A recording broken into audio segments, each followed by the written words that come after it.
अस्सलाम वालेकुम नाजरीन, मैं हूं आपका मेज़बान कामरान अशरफ और आप देख रहे हैं 49 न्यूज़ का खास प्रोग्राम बोलता कसूर। हम इस वक्त मौजूद हैं इस्लामाबाद, और इस्लामाबाद आएँ तो नेशनल प्रेस क्लब ना आएँ ये हो ही नहीं सकता। और इसके साथ साथ सबसे खूबसूरत बात जो मुझे देखने को लगी वो थी यहाँ की यंग जर्नलिस्ट एसोसिएशन। इस वक्त हमारे साथ यंग जर्नलिस्ट एसोसिएशन के मेन कैबिनेट मौजूद है। हम इनसे खुसूसी तौर पर बातचीत करेंगे और इनसे पूछेंगे कि आप हमें सहाफ़ियों के हवाले से और इनके मसाइल के हवाले से क्या कहना चाहेंगे। मेरे साथ इस वक्त मौजूद हैं यंग जर्नलिस्ट एसोसिएशन के प्रेसिडेंट मोहम्मद यूसुफ खान साहब। जी अस्सलाम वालेकुम सर। जी वालेकुम सलाम जी। सर सबसे पहले तो आप हमें इस तंजीम के अगराज़ व मकासद से जो है बताएं वो क्या है। अगराज़ व मकासद यही है कि 3.5 साल कबल हमने ये एसोसिएशन बनाई थी, जिसका मकसद यही था कि जो नए लोग हैं और नौजवान सहाफ़ी हैं उनको इस फील्ड में काफ़ी मसाइल का सामना था, जिसमें लोगों को जो नए लोग थे उनको जो सीनियर की तरफ से हौसला जो शिकनी की जाती थी, एक तो काम के हवाले से उनको बीट नहीं दी जाती थी, या फिर जो मालकान थे उनको ना तो जो अपॉइंटमेंट लेटर जारी करते थे और ना ही उन्हें टाइम पर सैलरी देते थे। तो इसका एसोसिएशन के बनाने का मकसद ये था कि इन जो नए लोग हैं उनको हम उनकी आवाज़ बने, उनको सामने लेकर आएँ। और दूसरा ये था कि हमने जो एसोसिएशन बनाने के बाद 3.5 साल में बहुत से ऐसी जो वर्कशॉप, सेमिनार्स और तरबीती जो प्रोग्राम्स हमने मुनक्किद करवाए मुख्तलिफ मिनिस्ट्रीज़ के साथ मिलकर, मुख्तलिफ जो इदारे हैं उनके साथ मिलकर। और इसी तरह जो बहुत से ऐसे जो नए लोग हैं उनको भी, जो ख़ास तौर पर जो ख़वातीन हैं उनको हरासगी का सामना था, इस पर भी हमने जो मुतल्लिका जो इदारा है उससे बातचीत करके हमने जो ख़वातीन की जो हरासमेंट का जो इशू था उस पर भी हमने काफ़ी इसको आवाज़ उठाई। बहुत शुक्रिया यूसुफ साहब, आपने बड़ा ही अच्छा इंट्रोडक्शन दिया। मलिक ज़ुबैर अवान साहब हमारे साथ मौजूद है। जी सर, आप हमें बताएं कि आपकी अचीवमेंट क्या है और खुसूसी तौर पर कसूर के हवाले से आपकी क्या अचीवमेंट है। अस्सलाम वालेकुम जी। फर्स्ट ऑफ ऑल तो आप लोगों को वेलकम नेशनल प्रेस क्लब के अंदर। बीइंग यंग जर्नलिस्ट एसोसिएशन के मेंबर होते हैं होने के नाते आप लोगों को हम लोग वेलकम करते हैं। और बाकी जो दूर दराज एरिया के अंदर हमारे जर्नलिस्ट मौजूद हैं तो उन लोगों को हम लोग कहते हैं कि हम लोग बिल्कुल यहाँ पे वफाक के अंदर बैठे हैं और आप लोगों के जो हकूक़ हैं उनका तहफ़्फ़ुज़ भी कर रहे हैं और हम लोग आगे भी करेंगे। और अगर कोई भी मसाइल होते हैं किसी भी किस्म का तो आप लोग बिला झिझक हम लोगों से रब्ता कर सकते हैं। इसके अलावा अगर यंग जर्नलिस्ट एसोसिएशन का आप किरदार देखते हैं तो अल्हम्दुलिल्लाह कि माफिया जो प्रेस क्लब में छाया हुआ है, क्योंकि अगर हमारा बीइंग जर्नलिस्ट, अगर यंग जर्नलिस्ट हम लोग कहें तो हमारी नज़र में जो प्रेस क्लब है इस टाइम मोस्टली यह माफिया का मस्कन बन चुका है। ठीक है, तो इसके अंदर दरार डालने के लिए इंशाल्लाह अल्लाह का शुक्र है 3 साल से हम लोग काम कर रहे हैं और आगे भी करेंगे। ठीक है, अभी अगर इसको और अगर मैं को थोड़ा सा इन डीप बताऊं इसके अंदर कि यंग जर्नलिस्ट एसोसिएशन करना क्या चाह रही है, तो बेसिकली ये जो नासूर इस सोसाइटी के ऊपर छाए हुए हैं, क्योंकि सहाफ़ी जो होता है वो माशरे की आंख होता है, तो हमारी कोशिश ये है कि हम लोग जर्नलिज्म को इससे आज़ाद कराएं। जो हमारे पे सहाफ़ियों पे टैग लग चुका है कि यार we are the from of mafia, we are the part of mafia and we are that kind of things, तो हम इस चीज़ को बिल्कुल, ये जो असर है इसको ज़ाइल किया जाए, जो तासुर दिया जा रहा है, ठीक है, जो परसेप्शन क्रिएट कर दी गई है जर्नलिस्ट की, तो हम इसको भी दूर करें। और साथ जो यंग जर्नलिस्ट आते हैं इनको जो आपको पता ही है कि जैसे आपके सीनियर्स होते हैं वो कैसे जो है वो चाहते हैं कि आपको कैसे जो है वो सारा आपको मैं ज़रा ओपनली नहीं करता डिस्कशन इस पर, तो हम लोग अल्लाह का शुक्र है कि मौसर जो है वो आवाज़ हम लोग बने वफाक के अंदर, हम लोगों ने उसको दिया और आज अल्लाह का शुक्र आपके सामने यंग जर्नलिस्ट एसोसिएशन अपना एक मकाम रखती है, एक पहचान रखती है। बहुत शुक्रिया सर।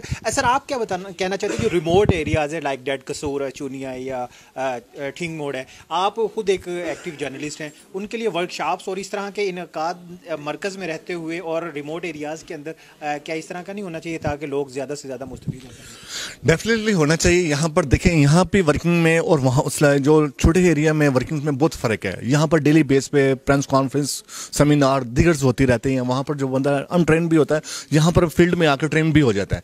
लेकिन अगर छोटे गांव की बात की गई, जैसे कसूर की आपने बात की, कसूर में देखा जाएगा प्रेस कॉन्फ्रेंस महीने में एक आधी होती होगी।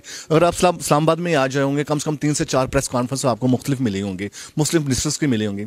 यही वजह यहाँ पर जो छोटी जगह हैं वहाँ पर सेमिनार्स भी होने चाहिए, वर्कशॉप भी होने चाहिए और अवेयरनेस भी होनी चाहिए। जी सर, आप हमें बताएं यंग जर्नलिस्ट एसोसिएशन का अगला मरहला क्या है और इलेक्शंस के बारे में आपके क्या? जी, यंग जर्नलिस्ट एसोसिएशन क्योंकि आज से 3.5 साल पहले बनी थी और यंग जर्नलिस्ट एसोसिएशन ने स्पेशली जितने भी जो नए लोग आ रहे थे, जो नए स्टूडेंट्स आ रहे थे, उन पर बहुत काम किया। हमने वर्कशॉप्स मुनक्किद करवाई और इस तरह अब यंग जर्नलिस्ट एसोसिएशन, क्योंकि आज हम इसकी एक जनरल बॉडी को डिसॉल्व कर रहे हैं और हम कल से एक नई जनरल बॉडी का हम अनाउंस कर रहे हैं और हम जल्द ही विद इन 2-3 वीक्स हम एक नया इलेक्शन करवा रहे हैं। और स्पेशली जो इसमें यंग जर्नलिस्ट एसोसिएशन की जो बात है, ये हम अगर वफाक में बैठे हैं तो ये नहीं है कि हम सिर्फ रावलपिंडी इस्लामाबाद के जर्नलिस्ट के लिए काम कर रहे हैं। हम इंशाल्लाह डे बाय डे इसको मजीद इंक्रीज करेंगे और साथ साथ हम इंशाल्लाह ताला रिमोट एरियाज में जाएंगे और हर डिस्ट्रिक्ट लेवल पे और हर इंशाल्लाह हम प्रोविंस लेवल पे यंग जर्नलिस्ट एसोसिएशन को स्प्रेड करेंगे।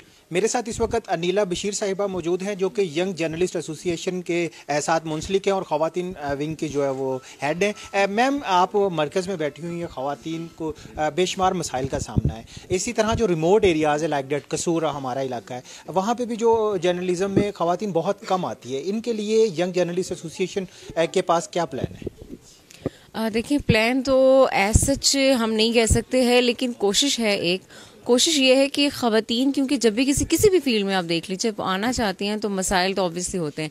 एक तो एक्सेप्टेंस नहीं है यहाँ पे मर्द हजरात में कि खातून आ रही है वो हमारे मुकाबले में आ रही है। दूसरा, एक तो एक्सेप्टेंस पैदा होनी चाहिए। दूसरा, अगर वो फील्ड में निकलती है तो उनको सपोर्ट किया जाए, बजाय इसके कि उनका रास्ता रोका जाए। उनको कुछ अर्ली ऐसी मतलब सीखने के अमल में भी उनको मदद देनी चाहिए और कुछ ऐसा माहौल क्रिएट किया जाए कि जहाँ पे वो ख़वातीन को ऐसी जगह दी जाए। जैसे अब प्रेस क्लब भी है तो यहाँ पे भी ख़वातीन इजीली आती जाती हैं। पहले जब हमने स्टार्ट लिया था मीडिया में तो ख़वातीन का कॉन्सेप्ट मतलब बहुत अजीब से था। अखबारात थे उस वक्त और जो है इलेक्ट्रॉनिक मीडिया वो उस वक्त आया था नया नया, वहाँ पे भी लड़कियाँ बहुत कम आती थी, बड़ी शाय होती थी। तो ऐसा ऐसे देखें कि इलेक्ट्रॉनिक मीडिया में भी लड़कियां जो हैं वो किस तरह से अब आई हैं, उनका कॉन्फिडेंस लेवल भी देखें और वो बहुत अच्छा काम भी कर रही हैं। कि यंग जर्नलिस्ट एसोसिएशन जो है उसको दोबारा मुकम्मल तौर पर फाल किया जा रहा है और सबसे पहले उन लोगों के हक के लिए आवाज़ उठाई जाएगी जो इस वक्त मुकम्मल तौर पर बेरोजगार हो चुकी हैं, और उसके बाद जो है वो दीगर जो मसाइल है साफियों के, उनके हेल्थ के इशूज़ हैं, इस तरह दीगर जो मसाइल हैं उनको उजागर किया जाएगा और उसके बाद जो अगली जो मंजिल है उसका सफ़र जो है वो शुरू किया जाएगा। यूसुफ खान साहब जो है वो मुकम्मल तौर पर हम उनकी क़यादत में मुतहिद हैं और यंग जर्नलिस्ट एसोसिएशन जिस तरह एक नाम है, इसी तरह इनके तमाम वर्कर्स जो हैं वो भी यंग हैं और हमारी कोशिश ये होगी कि जहां हमारे दरीना जो साथी हैं, जो हमारी फील्ड के जो लोग हैं, जो वर्कर्स हैं, उनकी कोशिश हम ये करेंगे कि उनकी मुश्किलात को जो है वो कम कर सकें। जी नाज़रीन, जैसा कि आपने यहाँ पे मौजूद यंग जर्नलिस्ट एसोसिएशन के नुमाइंदों की गुफ्तगू सुनी, इनका यही कहना था कि सहाफ़ियों को दरपेश मसाइल के हल के लिए हम गोश रहेंगे और इसके साथ साथ जो रिमोट इलाके हैं उन तक भी अपनी तंजीम का जो ढांचा है उसको बढ़ाएंगे और उनके मसाइल के लिए भी वफाक में बैठ के और जिस जगह पे भी हो सकेगा मुमकिन वहां पे बैठ के आवाज बुलंद करेंगे और इन मसाइल को हल करवाएंगे। इसी के साथ अपने मेजबान कामरान अशरफ को इजाजत दें। जल्द इंशाल्लाह एक नए प्रोग्राम के साथ हाजिर होंगे, तब तक अल्लाह हाफ़िज़।